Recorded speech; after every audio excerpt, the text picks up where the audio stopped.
Ça, vous connaissez? Chapitre 1, objectif du document. Chapitre 2, périmètre. Chapitre 3, glossaire. Chapitre 4, rôle et responsabilités. Chapitre 5, étape de la procédure, etc., etc., etc. Mais qui a dit qu'une procédure devait faire 30 pages et respecter cette structure archaïque? Eh bien, on en parle juste après ça.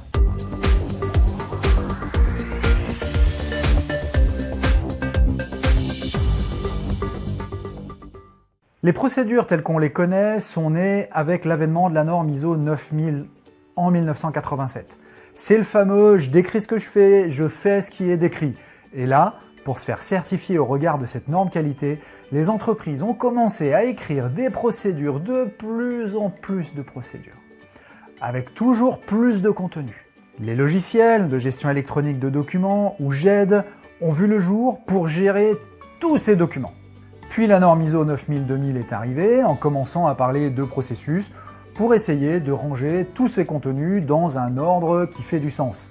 Avec l'avènement de la gestion par les processus, des outils de Business Process Management ont vu le jour, soutenus par la norme BPMN. Abonnez-vous car je vous ferai une vidéo prochainement sur les outils BPMN et pourquoi ils peuvent vous envoyer dans le mur.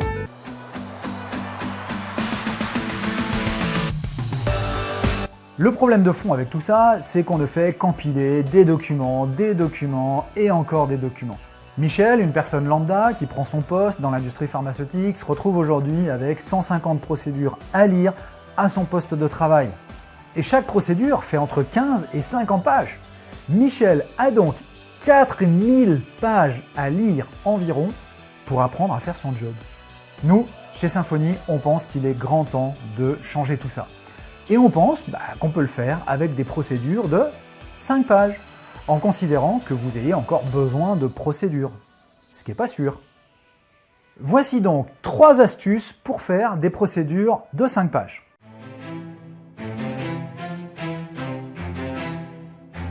Astuce numéro 1, gardez seulement le qui fait quoi. Après avoir analysé des tonnes de documents, on a diagnostiqué qu'on peut trier l'information présente dans les documents selon la méthode QQO-QCCP. Qui, quoi, où, quand, comment, combien, pourquoi. On a remarqué que dans des documents, il y avait beaucoup de pourquoi et quoi. En fait, au fil du temps, les procédures sont devenues des déversoirs à savoir, une sorte de Wikipédia pour experts qui, ne trouvant d'autres moyens de stocker leur savoir par écrit dans le système qualité, ont utilisé les procédures pour ça. Et donc dans les procédures, vous avez un paquet de contenu qui est en fait juste de la connaissance, du savoir. Dans les procédures, vous avez aussi beaucoup de comment. Or, à l'heure du tutoriel Marmiton ou YouTube, le comment écrit dans les procédures, c'est franchement daté, et surtout que c'est démontré comme étant pas efficace du tout. Dans vos procédures, vous avez aussi des références à des limites inférieures ou supérieures pour des paramètres, ou bien des valeurs cibles pour ces mêmes paramètres. Mais en fait, dans les procédures, ça sert à rien.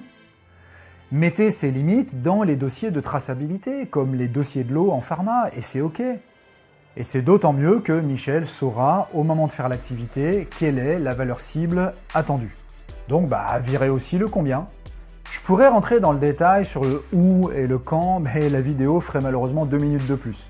Donc bref, vous avez compris l'idée, gardez dans vos procédures seulement du qui fait quoi. Astuce numéro 2, faites une procédure par processus. J'ai trop souvent vu des procédures sur des micro-périmètres, des petits bouts tout rikiki. Faire ça amène à multiplier le nombre de procédures inutilement, alors que faire une procédure par processus réduit évidemment fortement le nombre. Et comme vous concentrez la procédure sur qui fait quoi, quelques pages suffisent à décrire un processus en entier. Astuce numéro 3, utilisez graphiques et tableaux.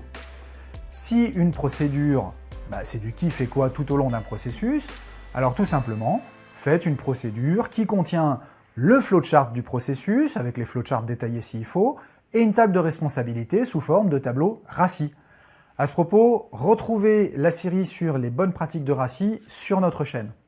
En procédant ainsi, avec ces 3 astuces, votre procédure va faire quelques pages seulement, en remplacement de plusieurs procédures de plusieurs dizaines de pages chacune. Dans une prochaine vidéo, je vous parlerai du système NoSOP ou SOPless, qui abandonne complètement la notion de procédure.